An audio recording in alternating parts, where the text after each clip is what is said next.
Hey guys, it's John from Eastern Hot Rodder, and today I got something really special. I'm here with my buddy Doug Thompson, and he's got the Grumpy 13 Bill Jenkins car.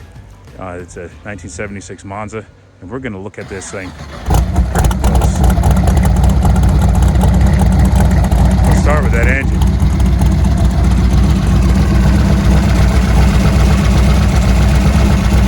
I wish this camera had smell-o-vision. I wish the camera had smell-o-vision. Oh, yeah. Smell of fuel.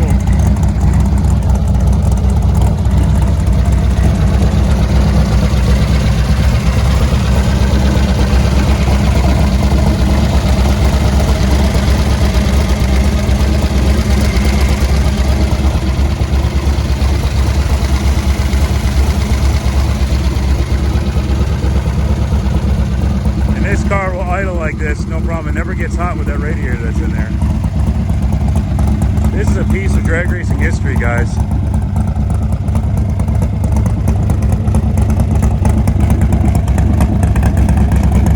Wait till you hear the story on this car.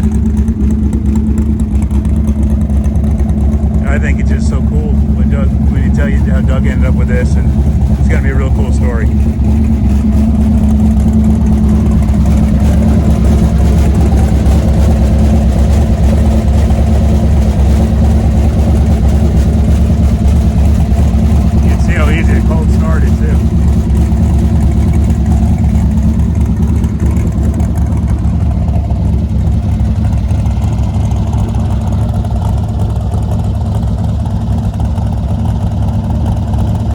Hey guys, it's John from Eastern Hot Rodder, and today I'm with my good friend Doug Thompson and the Grumpy 13 car. So I'll give you a little background as far as how much I know about this. As long as I've known you, Doug, you've had the car, so you've had it. 2006 is when I got it, so I've had it almost 20 years. Okay, so that's been, yeah, because I moved down here, so I guess about 15 years ago is when we featured it in our magazine. So it was a cover car and full feature car in Eastern Hot Rodder issue 5, if I remember right. And that was a really cool issue for me, because Doug was just finding out that this car was the car that it is. You know, it was now Doug, you bought the car to go drag racing. Yeah, it's kind of a strange story, because a friend of mine had this car sitting in the back corner of his garage.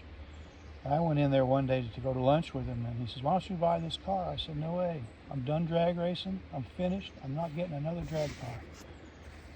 End of story. So a few days later, he calls me up and he says, "Come out to the house for a minute. I want to show you something." Oh. So he put this thing up on the lift, and I looked at the welds and everything underneath of it, which I didn't look at any of that stuff when it was in the corner of his shop. It had boxes and cups and everything laying all over. So anyways, I went and looked at the car, and I said, "Man, this is not a Saturday night special. This is a professionally built car."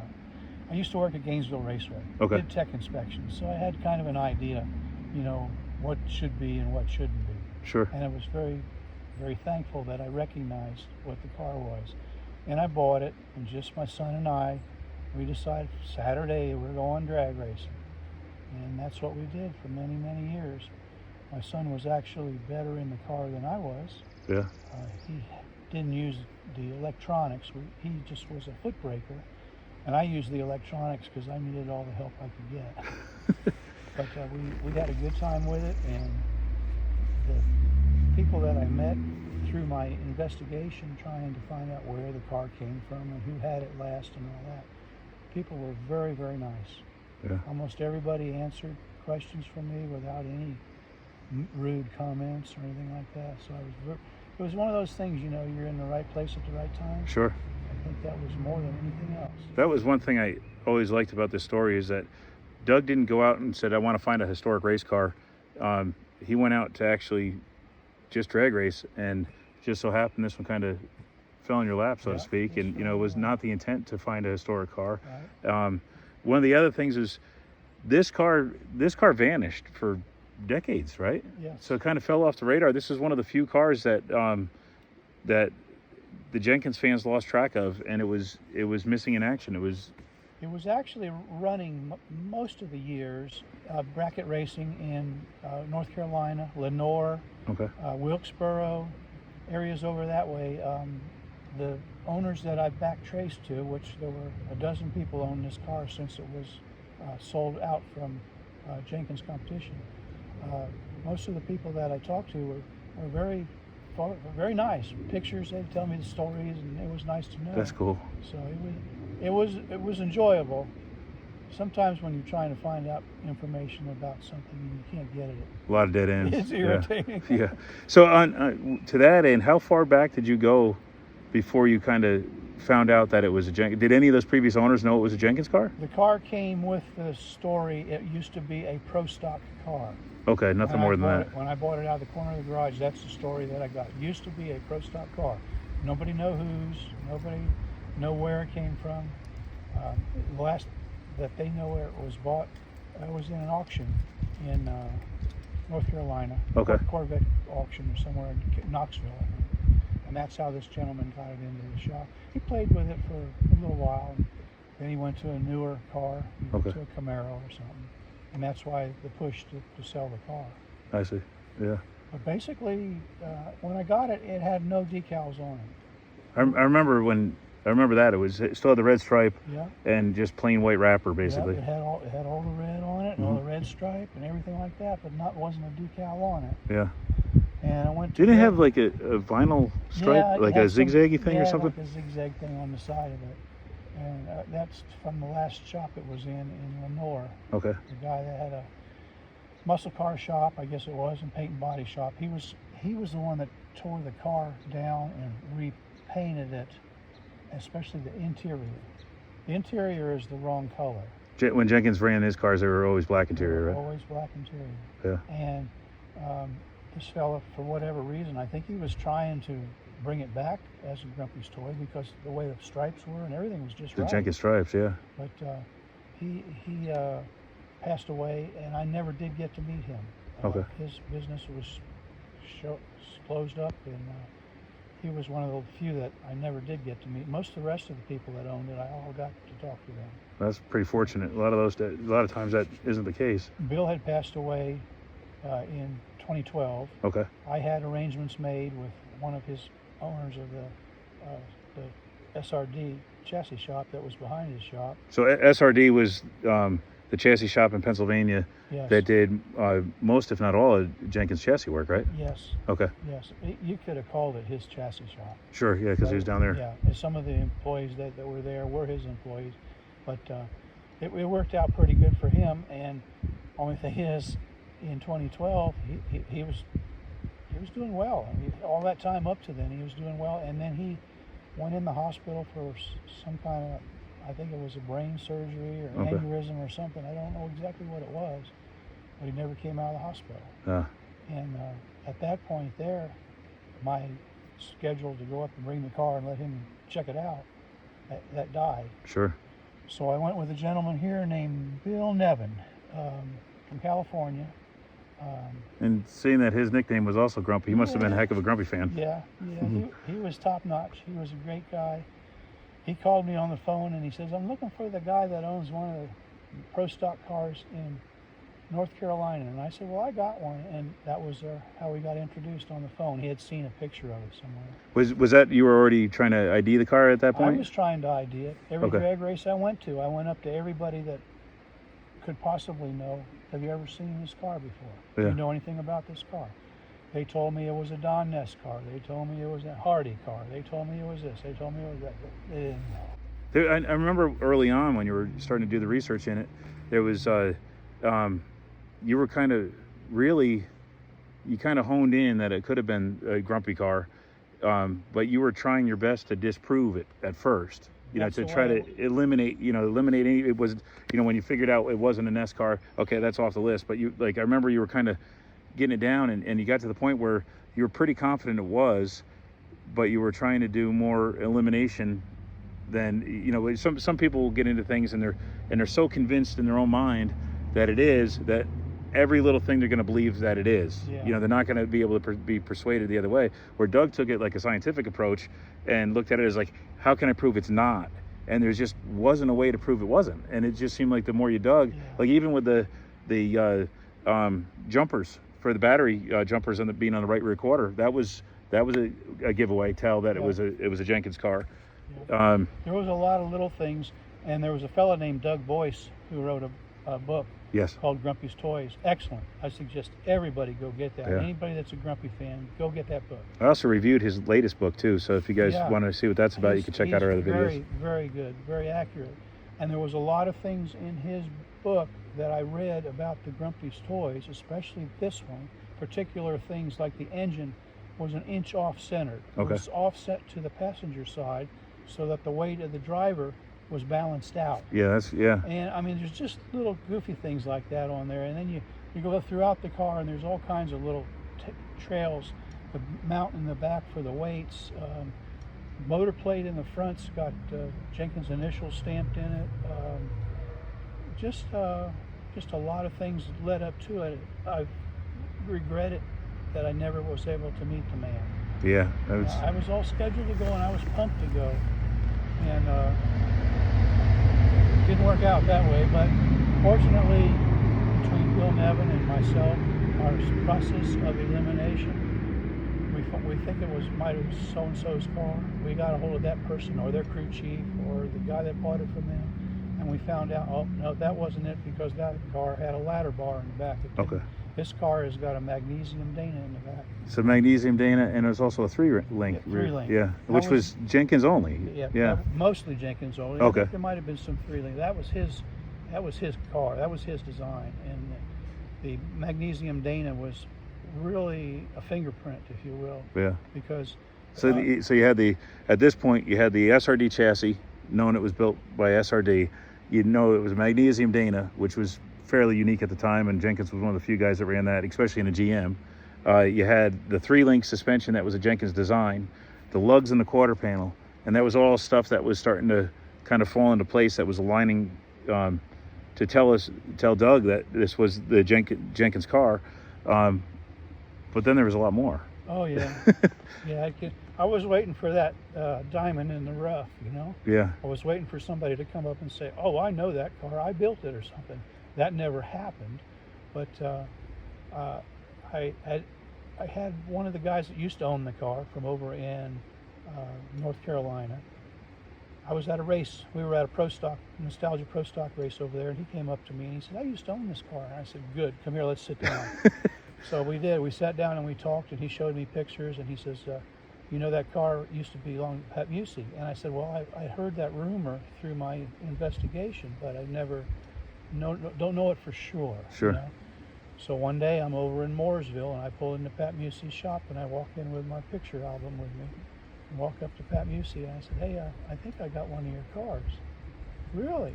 So we spent some time. Pat was there, and his brother Ralph was there, and they were talking about. Pat at one time had quite a few Monzas. Okay. And he did remember this particular Monza because it was a SRD car. And a lot of people get hung up on the fact that this car never had a serial number embossed on a frame or the firewall or anywhere. Right. And everybody said, "Well, how do you know it's an SRD car?" I said, "Well, I contacted SRD, Yeah. and I contacted 3 of the 4 owners, and they all ID'd it." So SRD did pretty good records keeping, even. They did good records keeping, and the one fella, I'll never forget it, I asked him, I said, "Why didn't you guys put a serial number on this car?" I said, "Everybody else was starting to put serial numbers on it. Why didn't you?" And he says, "Liability, liability, liability." That makes sense. Yeah. Bless his heart, he's no longer with us, but that was the way that I understood it. You know, Yeah. So when did Pat buy it directly from Jenkins, or no, he got it through an intermediary. Okay. And So the car changed hands quite a few times even before it got to him. I figure 12 times, but there's a period in 1994 where I can't find the car, Okay. so I don't know what happened in there. That's a terrible thing to say, but I just can't find the car. It could have been that just never got raced. It You know, you could have just put up and garage. yeah. You know, so. Yeah. Now when Moosey had it, what did he run? He didn't run Pro Stock with it, did he? Mountain Motor. Mountain Motor. Okay. He was one of, I think, 3 guys: Ricky Smith, Busey, and Grumpy. This guy. Yeah, they were all in the 7s. Okay. They were the firsts in the 7s, and they had like a little head button thing going on. Who did it first? Sure. Yeah. I think Busey thought he might have had it, and Jenkins, he wasn't so sure about it, but the other one, Ricky Smith, he was pretty sure that he had it. And I think there might have been somebody else that said they were the first in the 7. But what it boiled down to is the cars were getting faster and faster. Sure. And it was more use of lightweight materials. And to go in a naturally aspirated vehicle, 7 in the 7-second range, that's a pretty good feat in 1980. It's still blistering fast today. Yeah. And now with that 7, so this could possibly be one of the first cars in that particular class to be a 7-second car. It was, yeah. Okay. Yeah. So that's historic even in its own right. And Yeah. you know, it's and Moosey, if you guys didn't know Pat Moosey, I mean, he was building big engines for a long time, big inch stuff, and he had that Popeye Camaro in that was probably early 2000s, I guess, making 3,000 horsepower. He all saw his daughter run on Street Outlaws, and you know, there was a 9-something cubic inch engine in that. They knew what they were doing. Yeah. They knew the whole family knew what they were doing. They were very, very good at their craft. Yeah. And I was very fortunate that when I walked into his shop with my notebook full of pictures, he dropped everything and sat down with him and talked with me. It was very nice. This car still has a lot of the original quick release radiator support. Oh, yeah. You had to modify it too because that was broken, Yeah. you said, but it was that's still on the car. Larry said they could take the car and pull it off the track and in 5 minutes have it totally disassembled. Front end, rear end, hatch, doors, everything off. Do what they got to do, switch motor, whatever they got to do, have it back together in a matter of about another 10 minutes. So within about half an hour's time, they're ready to go. They got spare engines, spare transmissions. That's amazing. That is amazing. Tear a car down and put it back together. I mean, that's like top fuel type stuff. But one thing they smart enough, and of course Bill was a genius, was the fact that you need to have interchangeability. You can't have one door that only fits one car because you never know, you might need that door after you wreck it. Especially when you're hopping tracks and getting paid for appearances. You know, if the car that they expected to run had to be there and it was down, you could throw the doors from that car onto this car and run it as the 14 car. One of the advantages that, I'm not saying that this was ever done, but I do know that it's a possibility, is one car that weighs 2105, a car that weighs 2105 could be put in the place of the car that meets the tech line that's 2,500 pounds. Still look the same, still be interchangeable. Doors, just flop the doors off, there you go. That's how light this car is, 2105. 2 batteries and a steel-headed big block. That's crazy. Yeah, aluminum heads would save you 75 pounds. So you could easily get this thing with it. Take that battery out. You could get this down to 2,000 pounds. 2 batteries, take 1 battery. Yeah. Well, to me, it doesn't make any. But you don't need to, because the car runs the number you need to run. And I don't know that anybody would ever even consider that. I don't know. Yeah.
Okay, so we had to move positions. We had a little bit of technical difficulty, so we don't know where we started or where we ended up.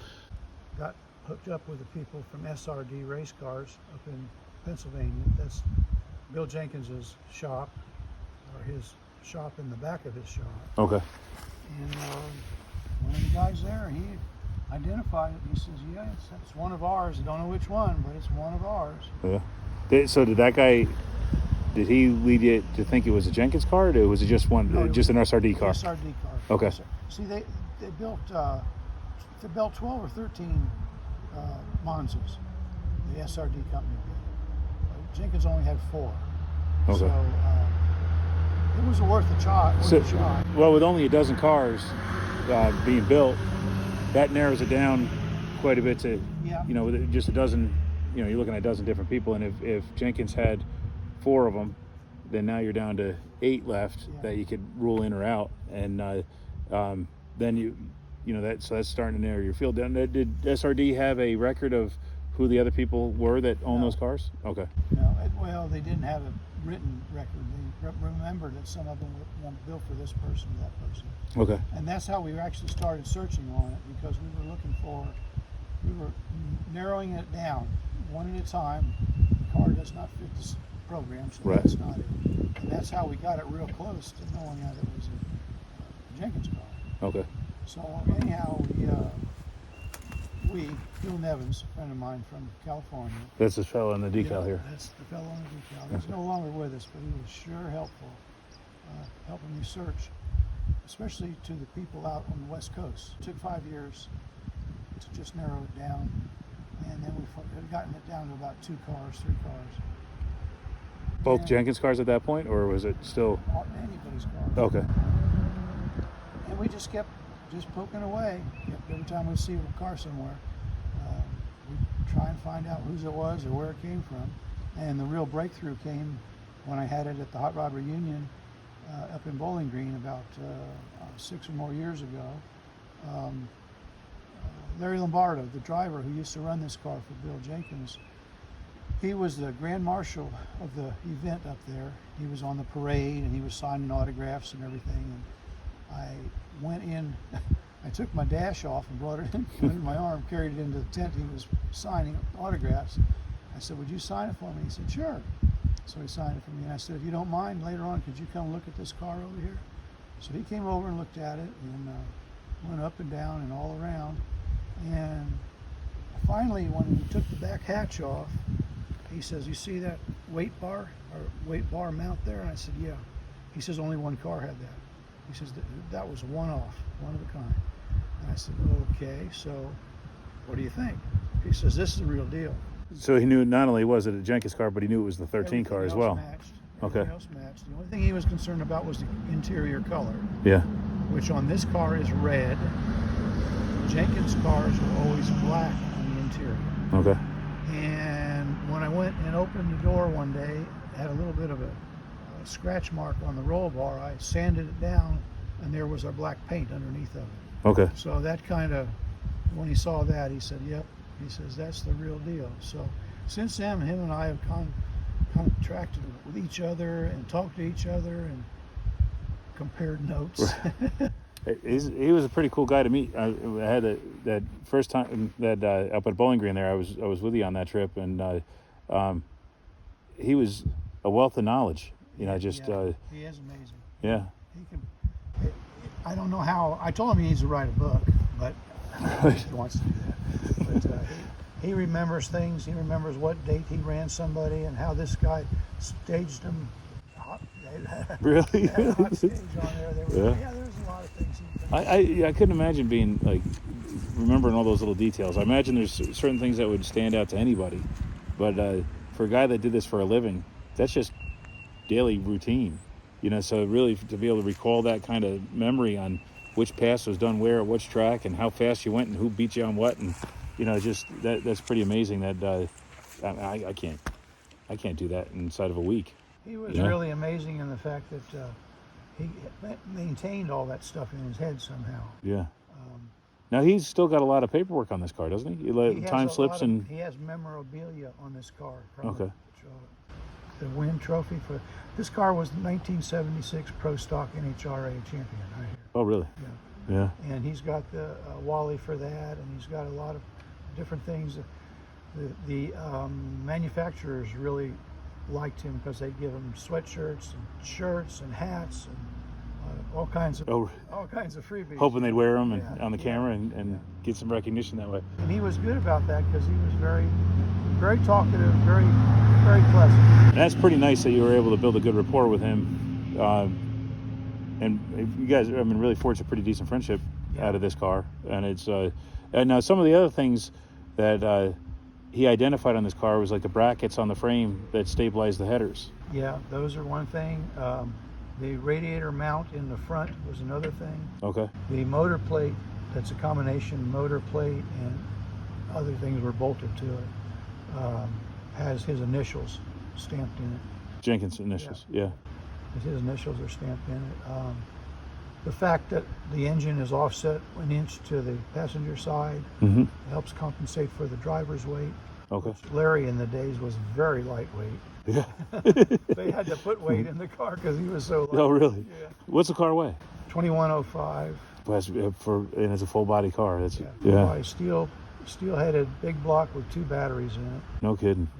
Yeah. Now, when Jenkins ran it, did he run it with aluminum head big block most of the time, or was this mostly an iron head? The big block aluminum motor was mainly for mountain motor. Okay. That category. And most of the time, almost all of the time, when they ran NHRA, it was with a small block. Oh, really? Okay. So this car was set up to handle both. It's got both mounts in there. They could change out and go from one motor to the next. I see. Yeah. I'm a big block guy, so I like the way it is. And it's a fairly mild 468 that's in it now. Really, really mild. It's too mild, but it does exactly what we want it to do. Yeah. What's it run in the 8? We got it slowed down to run 620, Okay. 630, somewhere in that gap in there. So this isn't just a historic race car with a ton of lineage and pedigree. It's a race car that you could still race.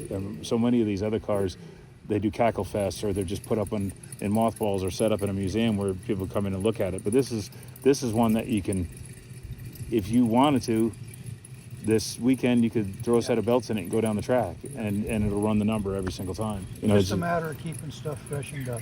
Sure, yeah. We never had an incident with it. It does not get squirrely. It runs straight as an arrow. Yeah. Of course, we're not running as hard as those guys were running. Okay. So you have this thing slowed down quite a bit, because this guy, when Jenkins and Pat Moosey had it, they were running in the 7s with it. Yeah. Okay. Yeah. Yeah, so no wonder it's a nice stable car at the speed you're running. You're using half the track to run the same ETs. So this wing, I like, when I was doing an article on this car, I wrote the whole article. We thought we had everything we needed. And Doug hops onto eBay, and I was still up in New York at the time. Doug calls up, he says, hey, I just found the original wing and Indy scoop for the car. And he goes, it's on eBay. He goes, go check it out. So I hung up the phone, jumped on the computer, and it wasn't on there. And I called Doug back. I said, I looked everywhere and I couldn't find it. He goes, that's because I talked to him. It is off this car. He goes, he took it off for me. And Doug got it, and I was just finalizing the article, and Doug calls up and he says, Cinderella, the shoe fits. And it lined right up on the studs that this wing was originally designed for. So this wing, Doug, this was on 3 different cars? Yes. It was this car, the number 14, and one of his Camaros, you said. The Monza's was the same alignment. Okay. Yeah, there's another hole in here that was for when it was on the Camaro. Oh, okay. So it was actually on 3 different cars. 13, But 14, and the Camaro. That's such a tight fit there, coming off these stanchions. That's not something that's going to fit anything else. No, and if you look at all the bars that are welded on here, where all the pins are welded, everything is all welded on there. So, Yeah. and there's really no adjustment. It's not like you can tweak it and adjust it and pull it into shape. It's either either fits fits or or it doesn't. That's the original duct tape that was on the car when this car ran, and you can actually see that in some of the pictures when they were putting water down within the bleach box. You can see that. There's some fiberglass work here that was all done in Jenkins' shop. That was just to kind of smooth that out. You can see how they kicked these corners out a little bit. You see that old duct tape dust. So this was a major, before you got it confirmed by Larry, this was basically part of your, yeah. That plus I talked to a large number of employees from SRD. Okay. I talked to quite a few posts. I talked to too many people. I think they got tired of listening to me. So this ran with this scoop, and you see the smaller ones that we showed you on the deck lid. Those are the ones that were originally on the car, and the first design of this car. Well, it was also for NHRA competition purposes. Okay. They had the little tiny wing on the back, and a low, couldn't have the big snorkel scoop on it, just a small step scoop. That was for NHRA. They could change from NHRA to mountain motor in a matter of 4 minutes. Just swapping pieces Pop around. the hood off, put the hatchback on, put the wing on, Yeah. put it on the trailer. Now those wheel chock type wing on the back of the deck lid, that was something that you did not have when you first got the car. Right. And Chris made those, correct? Yeah, we got some measurements off of a real set, and Okay. we put them on. They're aluminum, they're identical to it. Yeah. And they actually fit the holes that were in the mounting for it too. Okay. So yeah, nothing had to be altered to put those on. Right. So that was before it was actually confirmed by people that raced this car, Larry and some of the other pit crew guys. That wing and that scoop were it. That's what shorted up when I did the publication. You've accumulated a lot more information since then. I was really fortunate because just about everybody I talked to was more than willing to talk or share pictures. Really? This car has got to be one of the most photographed cars out there, because on just about every edition of Pro Stock or something, you always see the Monzas. Yeah. Jenkins was not the only one to use a Monza. There were several other drivers. Piece of racing history right here. The first time I met Doug was still trying to research this and try to figure out what it was, and it was neat to see it go through that evolution and see him dig. And I think, Doug, you've been a mechanic and a drag racer your whole life. I think you missed your calling. You could have been a forensic investigator, because he was like the roads he went down to find out the information. Lombardo crashed the car one time and hit the wall pretty hard, and it damaged the rocker panel. And you can see where the one rocker was cut out and the new one was welded in, and it's race car right, not show car right. So that's a tell. It's all those fingerprints are still on this car, and it's one you can use. And it's cool. I mean, Doug and I rode through the streets of Henderson, North Carolina in it, setting off car alarms and everything. Yeah, So it's not a street car, but it was that day. Now it's got the Lenco in it like it had when Jenkins ran it. Yes, when we ran it with a Power Glide. Okay. Power Glide is, in my opinion, 10 times more efficient and also consistent. Okay. Consistent was the thing. So we enjoyed it. The crowds that used to come around the car in the pits or in the staging lanes. In Bristol, one time I could not get to the car because there was such a crowd around the car. And it was just a bracket race. Yeah. Yeah. And it was still let it up with the Jenkins. Yeah, we had everything on it just like it is now. Yeah. And it's really something. A lot more people know about Bill Jenkins than you will ever give it credit. Well, he was the man. Yeah. He was. At the time, he was the man.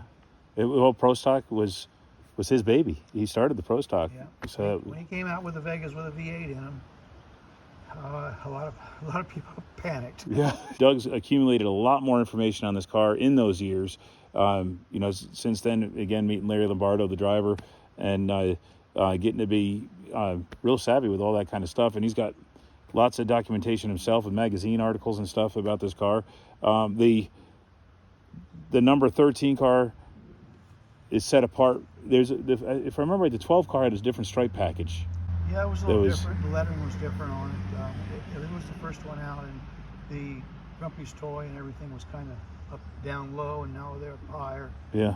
It changed on the decals a little bit, but the basic configuration of the car, the external look of it was very similar. Okay. That car is in Gartlett's museum down. The 12 car is? Yeah, down in Ocala, Florida. And the 14 car is gone now. 14 cars crashed. A friend of mine from Jacksonville used to own it, and he sold it to somebody in Florida. Didn't remember who, but as far as he recalled, the car had been crashed. So okay. There was one more Monza that was put together, and a lot of guys don't know this, and a lot of people who should know this do not know this.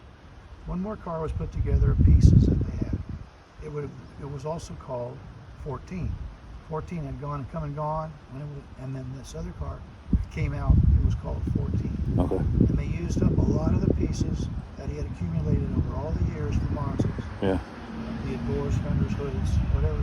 I think that was the reason he actually built another one, so he could use up the pieces. Sure, yeah. Makes sense. But that's one thing that I found out through my research. Everybody always said, oh, they only have 3 Monzas. No, sorry, there was 4 of them. The whereabouts of that car, is that one known, or is that? Yes, and I talked to the gentleman in Germany who crashed it. Okay. That car was nicknamed the match race car because that's all it did was match race. Oh, yeah. So It didn't run NHRA events or anything else like that. It was strictly a match race car.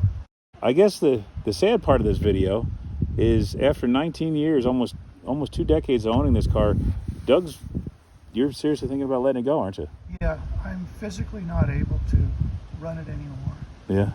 My son has got too many irons in the fire. He doesn't have time to run it. Sure. It needs to be somebody, number one, an appreciative Jenkins fan.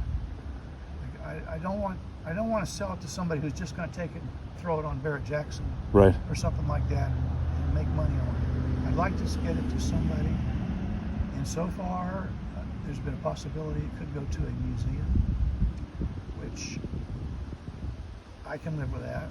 Not what I'd want. I'd want to see the car out and run like we did. Right. That's what I'd want to see. Even if they Limited use, even. Yeah. Not every weekend. There's quite a few of these Mountain Motor and also a Nostalgia Pro Stock series around where this car would fit in perfect. Sure, we wouldn't have to change a thing. You'd probably end up doing an engine change to get something. Get some little instead of hitting having harder. 500 horsepower or something that's got 1,000. Sure. I don't know what the rules and regulations are on them. I can't travel and do those kind of things anymore. So I haven't officially put it out yet, but I guess maybe this does do that. Okay, so you heard it here first on Eastern Hot Rodder. If you guys are interested in owning a usable piece of race history that has all the pedigree to prove it, then send me a message. You can either send me a message through YouTube or send me an email on easternhotrodder@aol.com, or you can reach out to Doug. You want to give an email address? This is going to be on the internet. This interview and the pictures of the car and everything Yeah. is going to be on there. And whatever, it will probably be on either your name or my name. So all you got to do is tag the article, Yeah. message it, and give us your phone number or something. We'll give you a call. Okay. Yeah, so if you want to send it to me, I'll make sure it goes to Doug. One of the reasons we did this video is we wanted to share this neat piece of racing history with you, and also give Doug a way to reach out and hit the masses for selling it and not be inundated with a whole bunch of bothersome phone calls and tire kickers. This is a real piece of American racing history, and if you're interested in owning a piece like this and being able to race it yourself, how cool would it be where you can sit in a car and actually make passes down the quarter mile or eighth mile in the same car cool. that Jenkins did? I mean, that's cool. I can tell you that. Yeah. The first time I took it down the track at Bristol, it was our first trip to Bristol, and I was hearing all the other cars that were running after they'd make a pass. You could hear it echo through the mountains. Oh, yeah. And when I took the first pass down in this in Bristol, I let off on the top end. I could hear it go, whoa! Really? Back going through the whole mountains. It was so cool. That is cool. That was, to me, it was more important than anything else. Yeah, yeah. To sit there right behind the wheel that Jenkins did. I mean, that's... The car sitting in the staging lanes with people all around it. You're thinking somebody's either trying to steal it or it's on fire. Why What's are it? Yeah, I just take it for granted. At a young age, when I was in the 70s, I would have never thought it was ever even possible for me to have a vehicle like this. Yeah. I mean, I was lucky to ride around in my 68 Nova or 72 Nova, whatever it was we had at the time. And it all came together. Yeah. Picking it back up where we were. So Welcome to the comedy hour. this is attempt number 3. So it's but yeah. So you were talking about how the wheel wells were stretched, and Yeah, Jenkins used to do a lot of tire testing for Firestone and Goodyear. He had a specific tire that he used to qualify on and a specific tire that he used to race on. And this was no guessing game. There was a lot of testing that went to it. Larry told me one time they tested all day. Oh, really? 30 or 40 runs in a day, Holy moly! changing tires. No to see kidding. what would do what. Yeah. Jeez, and I thought I did the one time a bracket race, and I went like 14 passes in an evening. It's yeah, it just, and so as you can tell just from the research that Doug's done, you are I would give you a certificate, make you a certified expert on at least this car, if not Jenkins' story. And Doug Boyce wrote a really good book about Jenkins cars, and that's a good one. It has some information on all his cars. If you wanted to find that, that's a good book to grab. Grumpy's Toys was the title on Yes. it. I suggest everybody that's even interested in any of these cars get that book. It's excellent. Yeah. It's got details in there. And thank you, Doug Boyce, because a lot of the information that you put in there helped me match this car to that information. Yeah. So it was very helpful. So, Not everything. I still had to do some on my own. And the other fellow that helped me, Bill Nevin, I used to call him CSI Bill. That's Car Search Investigator. that's a good title for him. Yeah, he's a great guy. Well, my phone is giving me some other kind of notification. My other camera has died, so I think that means the interview must be over.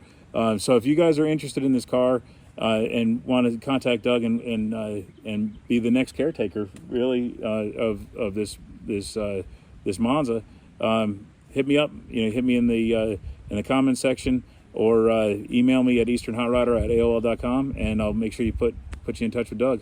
Doug, thank you very much, man. I appreciate it. This is a good interview, and I'm still amazed at how much more information you got for this car since we did that original article on the car in the magazine. I've waited 19 years to do this. It's been a long time. That's how long I've been searching, man. Yeah, but it's very cool. And again, thank you guys for watching. Hope you enjoyed it. Even if you don't want to buy the car, I hope you enjoyed it and learned a little something about the 76 Monza here, and Jenkins, and Doug, because Doug's a pretty cool guy to know too. Thanks, Doug. Appreciate it. Thank you.